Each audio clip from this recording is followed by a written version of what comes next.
கட்சியின் தொண்டர்கள்னா இப்படி தான் இருக்கணும், அதுதான் கட்டுக்கோப்பாக வச்சுருக்கோம்ல, அதனால தான் வேலையை சட்டுப்புட்டுன்னு ஆரம்பிச்சிட்டோம் அப்படின்ற மாதிரி ஒருத்தவங்க பேசியிருக்காங்க.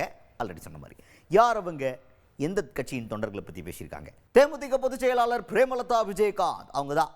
அவங்க கட்சி தொண்டர்களோட ஒரு மீட்டிங், அதை முடிச்சுட்டு வந்ததுக்கப்புறம் நம்ம ஆளுங்க என்ன கேட்டாங்கன்னா, அவங்க கட்சியின் தொண்டர்களுடைய கோரிக்கைகள் என்னவா இருந்துச்சு அப்படின்னு கேட்டப்போ அவங்க என்ன சொல்கிறாங்க, கோரிக்கையெல்லாம் கிடையாதுப்பா, ஆல்ரெடி பூத் கமிட்டிலாம் வந்து அரேஞ்ச் பண்ணி இதெல்லாம் பண்ணுங்கன்னு சொல்லியிருந்தோம், இதில் மிச்சம் இருக்க ஒர்க்கெலாம் என்னென்ன இருக்குது அதெல்லாம் ஃபாலோ அப் பண்ணணும் அப்படின்ற அட்வைஸ் கொடுத்துருக்கோம்.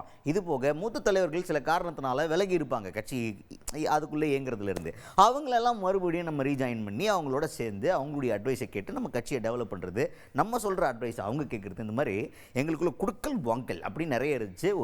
ஒரு கட்சியின் தொண்டர்கள் கட்டமைப்பு எப்படி இருக்கணும் அப்படின்றதுக்கு சிறந்த உதாரணமாக எங்கள் கட்சி இருக்கிறதுனால தான் இப்போ நாங்கள் பரபரப்பாக தேர்தலுக்கான வேலையை ஆரம்பிச்சிட்டோம் எங்கள் கட்சியில் அப்படின்ட்டு ரொம்ப கான்ஃபிடென்ட்டாக பேசியிருக்காங்க பிரேமலதா விஜயகாந்த் அவர்கள்.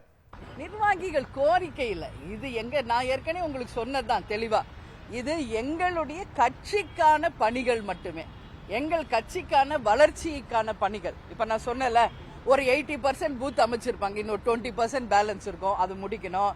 அதே மாதிரி எங்களுக்கான அணிகள், அது மாதிரி இப்போ எங்களுக்கான ஒரு அமைப்பு இருக்கு, அதையெல்லாம் நீங்க 100% ஃபுல்ஃபில் பண்ணி கொடுக்கணும்.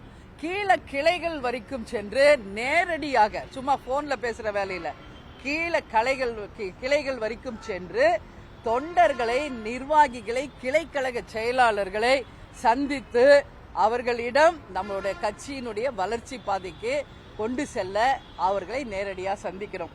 இப்ப எங்க பழைய ஆட்கள் இன்னைக்கு ஏதோ ஒரு விஷயத்துக்காக ஒதுங்கி இருக்கலாம், அவங்களையெல்லாம் மீண்டும் கழகத்துக்குள்ள கொண்டு வருவது என்பது போன்ற மிக மிக ஆரோக்கியமாக ஆக்கப்பூர்வமான ஒரு நல்ல விஷயங்களை நாங்கள் கலந்து ஆலோசிச்சிருக்கோம். அவங்க கருத்துக்களையும் நாங்க கேட்டுக்கிறோம், தலைமை கொடுக்கும் கருத்துக்களையும் எல்லாம் நோட் வச்சு எழுதியிருக்காங்க.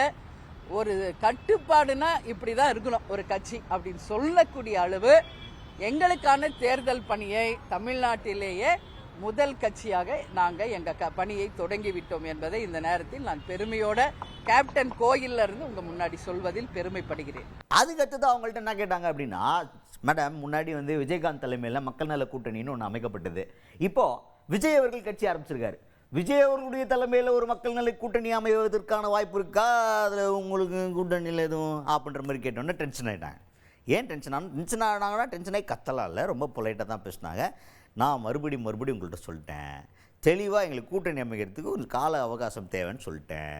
இருந்தாலும் ரிப்பீட்டடாக நீங்கள் வந்து இதே கேள்வியை எங்கள்கிட்ட கேட்டுக்கிட்டே இருக்கீங்க, இப்போவும் சொல்கிறேன், உங்கள்கிட்ட சொல்லாமல் வேறு யார்கிட்ட சொல்ல போகிறேன் அப்படின்னு ரொம்ப பக்குவமாக, கடுப்பாகுது ஆனால் அந்த கடுப்பை ரொம்ப பக்குவமாக வெளிப்படுத்தி இருக்கிறார் பிரேமலதா விஜயகாந்த் அவர்கள். நீங்கள் நான் எவ்வளோ விளக்கமாக சொன்னாலும் மறுபடியும் இங்கே கூட்டணி கேள்வி மட்டும்தான் கேட்குறீங்க, அதனால தான் நான் வந்து உங்களுக்கு நான் பதில் சொல்லாமல் அவாய்ட் பண்ணேன். நாம் என்ன மாதிரி உங்களை அனுசரிக்கிறவங்க யாரும் அன்பா நான் கூப்பிட்டு தான் உங்களை பேசுகிறேன். பட் நீங்கள் ஒரே ஒரு கொஸ்டின் தான் என்ன கேட்குறீங்க, ஒன்லி கூட்டணி கூட்டணி கூட்டணி. அதுக்கு நான் டைம் உங்களுக்கு நிறைய வாட்டி விளக்கம் சொல்லிட்டேன். கொஞ்சம் எங்களுக்கு டைம் கொடுங்க, ஒரு கால அவகாசம் கொடுங்க. இப்போ எங்கள் கட்சியை வந்து நாங்கள் ஃபோக்கஸ் பண்ணுறோம், எங்கள் கட்சியை ஃபர்ஸ்ட் டெவலப் பண்ணுறோம், அதுக்கப்புறம் அதுக்கான டைம் வரும் பொழுது உறுதியாக யாருடன் கூட்டணி, எத்தனை தொகுதி, யார் வேட்பாளர் எல்லாமே உங்ககிட்ட நான் வந்து உங்ககிட்ட சொல்லாம நான் யார்கிட்ட சொல்ல போறேன் சொல்லுங்க. ஃபர்ஸ்ட் உங்ககிட்ட தான், உங்களை தான் அழைச்சி சொல்லுவோம், அதுல மாற்று கருத்தே கிடையாது. அதனால கூட்டணி பத்தி கேள்வி இப்போ வேண்டாம், அதுக்காக ஒரு டைம் லிமிட் எனக்கு தேவைப்படுது, அதுக்காக நீங்களும் அந்த கேள்வியை அவாய்ட் பண்ணிக்கங்கன்னு நான் கேட்டுக்கிறேன்.